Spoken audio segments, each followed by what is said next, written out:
کام اٹک گئے ہوں تو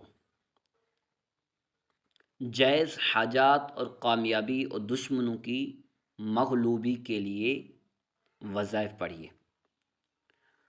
اللہ ربی لا شریک لہ، اللہ ربی لا شریک لہ، اللہ ربی لا شریک لہ، 874 بار اول آخر 11 مرتبہ درود شریف مراد کے حاصل ہونے تک روزانہ پڑھیے۔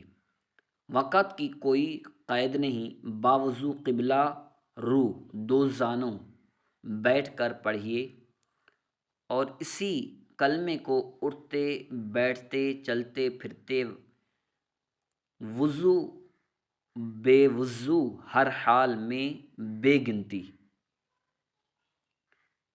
بے شمار زبان پر جاری رکھیے۔ انشاءاللہ عز و جل مراد پوری ہوگی۔ صلو علی الحبیب صلی اللہ تعالی علی محمد۔